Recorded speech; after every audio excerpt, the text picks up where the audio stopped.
Well, we all know the lead story this week in the Thursday night football game against the Seattle Seahawks, but here's an interesting subplot. How about Colby Parkinson, a former Seahawk, playing the best football of his career as his Rams go to the Pacific Northwest? Welcome to a new edition of Rams Revealed.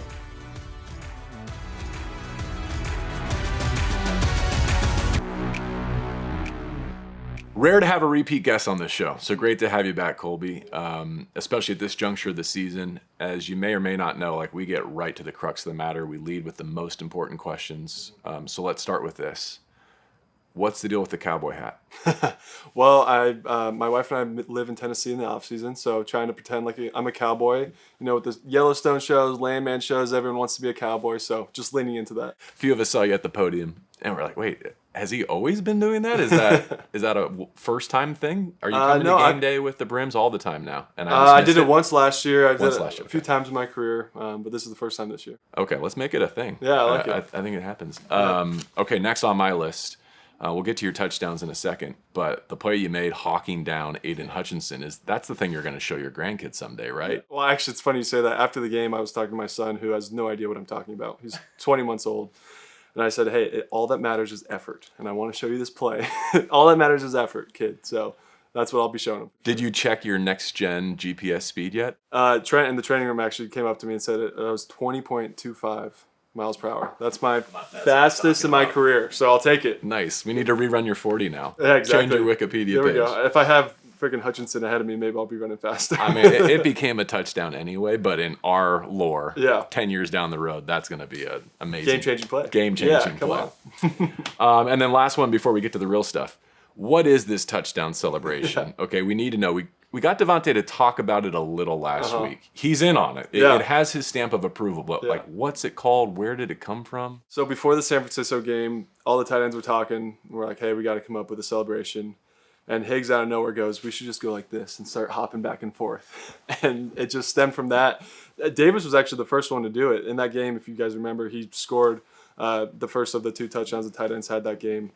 And he looks at all of us and starts doing it. Then I did it. And, it's just been a thing ever since. And it's fun getting Devontae, Puka. They get real excited about it. Does it have a name at this point? We call it the crab dance. Okay, so I was going to say, it looks like it might be a crab dance. That is the crab dance. We didn't get it from anywhere or anything. It just happened from Higgs. And can anyone else break it out, or is it exclusive to tight end touchdowns? Seems like it's only tight end touchdowns, but everyone's welcome to join in the tight end touchdown celebration. That. Yeah. All right, we got to talk about a career year, but let's start with a career day. And if we can, why don't we go through both touchdown catches as a jumping off point?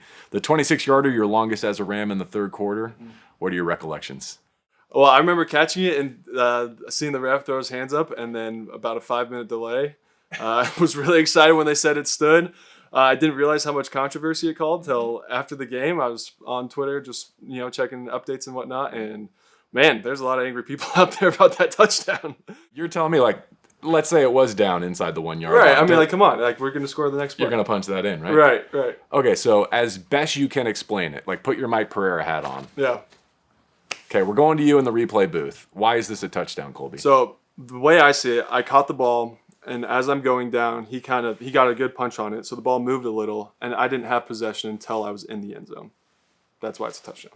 Right, and it was called a touchdown on the field. So what was clear and obvious about that to not be a touchdown? Exactly. And if you saw the replays like they were showing in the stadium, every single angle, my arm was actually blocking the ball somehow. Right, or the defender's body. Yeah, so you couldn't see what was happening. And, of course, I had the ball, and it was a touchdown. So there you go. Okay, so we would like to welcome all the Detroit Lions fans to Rams Revealed.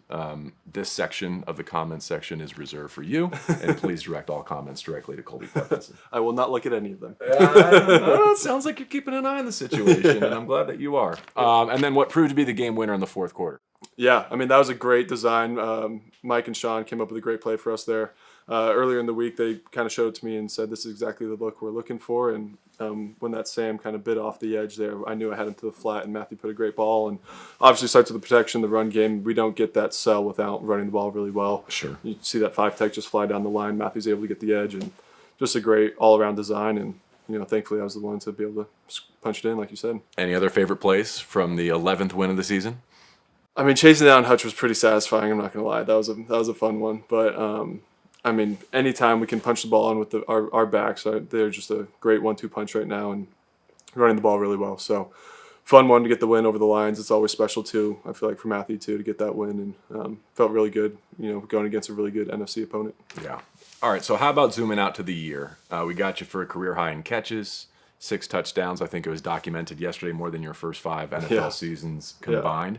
How does Colby Parkinson most improved land for you? Like, is that a compliment, or do you kind of feel like that does a disservice to your career so far? Yeah, when they told me that I had more in 6 games than over 5 years, I was like, man, I played pretty well in those 5 years too, But no, it's just always just trying to improve. And this year's been really fun with all the 13 personnel stuff we're doing and getting everyone involved. And I say it after every week, it could be any of us out there scoring these touchdowns. We are all selfless players in the tight end room. Willing and able to do whatever it takes to help the team win. So it was me this week. It could be any of us next week, and we will all be just as excited for any one of us scoring. I promise I'm going to come back to that room in a minute, but I want to contrast like most improved with just more opportunity. Like that's the thing that Sean and some of the other coaches have talked about. It's like not whether they were or were not capable, but just the way that we're deploying them. And the other element here too is you're still only 26 years old. Yeah. I've done a double take like numerous times this season about that. At what is notoriously one of the toughest positions to impact early in the NFL, and in this system, probably even more so. Sure. So where do you feel you are in terms of entering your prime, or however you want to phrase that, in terms of understanding of what's being asked of you and your physical and mental and emotional maturity to handle it? Yeah, I feel like coming into this season, having a fully healthy offseason was very helpful, being able to come in and learned a lot last year. Obviously, I mean, we talked last year when we did the episode about the ups and downs of the year for me personally, and for me, I felt like I grew a ton last year and was able to really just trust in what the Lord had for me in that year to learn from. Sean and I talk about that all the time, just about being able to cut it loose and let go of the outcome. And I think that's shown in my play this year. And it's not about the outcome. It's about the effort you put in on the front end in practice and your intentionality with it all. And I think I have a lot of years left. Like you said, I'm only 26, a lot of great football ahead of me, and excited to get another great game in this Thursday against the Seahawks. Okay, maybe it's not about the outcome, but like if a fan or maybe a radio broadcaster did want to send you an apology letter, like how should that be addressed? No apology necessary. It's a brutal world out there. It's a tough environment in the NFL to succeed, and like you said, it's all opportunity too. It's hard to not listen to the outside noise, but that's what we talk about here. It's keep it in-house, keep it within the team, and Sean does a great job about echoing that to all the coaching staff, to all the players, and I think that's evident throughout the season for us. And not just the pass catching stats. I mean, how much pride do you take in the way the Rams are running the rock right now? 100%. I mean, it's all about running the ball first in any offense that's successful in the NFL, and as a tight end room, that's where we can really make our mark, and that's what we take pride in, is running the ball well and doing our job. And when those opportunities come to catch the ball, like you saw Davis yesterday doing a great job when he got the ball in his hands, and obviously opportunities that have come my way. Trying to do the best I can, but like you said, run game and pass protection, if we did those things well, I think the Rams are going to be doing all right. Mm-hmm. How much more is being asked of you in that regard since Tyler's injury, would you say?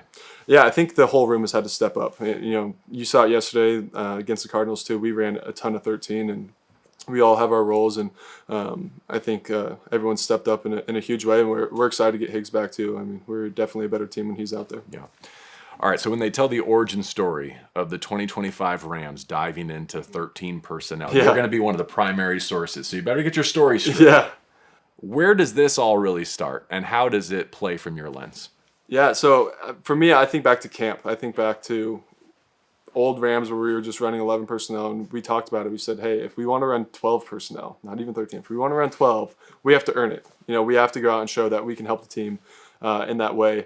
And it's funny, it's actually the Baltimore game when we first started running 13, and I was out with a concussion that week, and I was bummed. I'm like, man, this is like the one chance we have to run 13. And the boys did so well that we kept it going in Jacksonville the next week and just been rolling ever since. So it's just so much fun. Like, we love seeing the installs and all the different ways they're using us. Like Davis on the move, me in pass protection, Ferg running all over, Higgs when he's back and healthy doing his thing. Like, it's just a ton of fun, like the way they use all of us. I'll go right back to Baltimore, but I'm glad you mentioned training camp, because one of the things I had jotted down to talk about is this summer I remember thinking, okay, there's 4 of them. Like, there are 4 viable NFL tight ends here, but does that make sense from a roster construction standpoint, given who the Rams have always been? Right. And do you feel that too? Like, Are there too many of us here for a 53-man roster? Not necessarily, because at the end of last year, in the Vikings playoff game, we had 12 rolling pretty well and a little 13 as well. So I knew that they wanted to use more of that. I think the 11 stuff can be kind of grueling on the tight end position, and being able to get more guys involved definitely helps. And we're all different. We're all able to do different things too. Different skill sets. So I was excited to see how they're going to use us, and it's been better than you could have imagined. No kidding. As always with football, like necessity, kind of the mother of invention, right? Sure. So let's go back to Baltimore. And at that point, Puka's likely not going to make, the game against the Jaguars. And it seems like that was the real genesis of it. So as you're installing that game plan, pick up the story there, because now you are going to be involved. You are going to be a factor. Yeah, I mean, it was, like I said, I was bummed that the Baltimore game was the first game we had 13 because I was hurt for that game. But like you said, Puka kind of took a spill and wasn't sure his status. So we got a lot of 13 rolling for the Jacksonville install, and did well with it. We're able to have, different advantages that you wouldn't necessarily have if you're not in 13.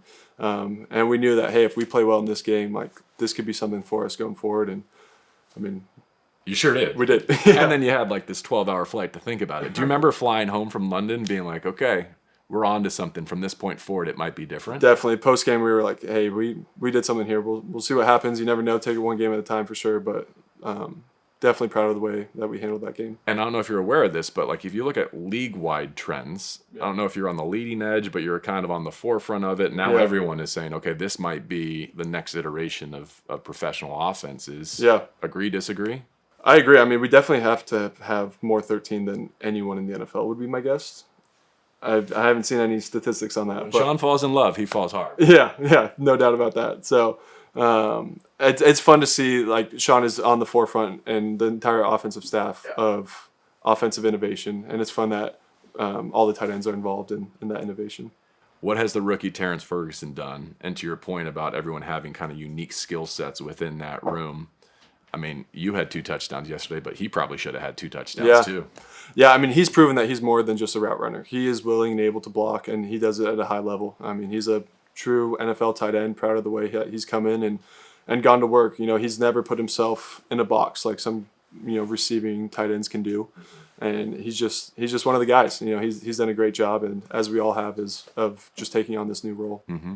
And then the pairing of the receiver with the 3 of you is intriguing to me because it became a thing, especially in the red zone, where it's like, can you deal with Devontae here and the strength here? Right. And that's obviously put defenses in a ton of conflict.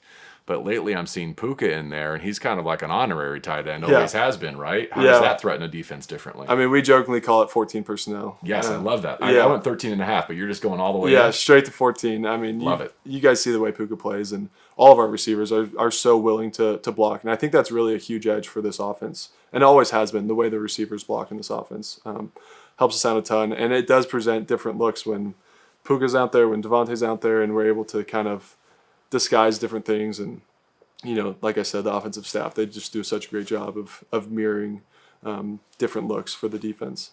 Cool. All right, let's spin it forward. I know it's a fast week for you all, but how about your head coach being right there with you in terms of his world must be spinning? He gets a win over the Lions and then welcomes another child to the world. What do you think of that? Well, I mean, between him and then Coleman had his baby like 2 days before. So man. He had his baby midnight before the game.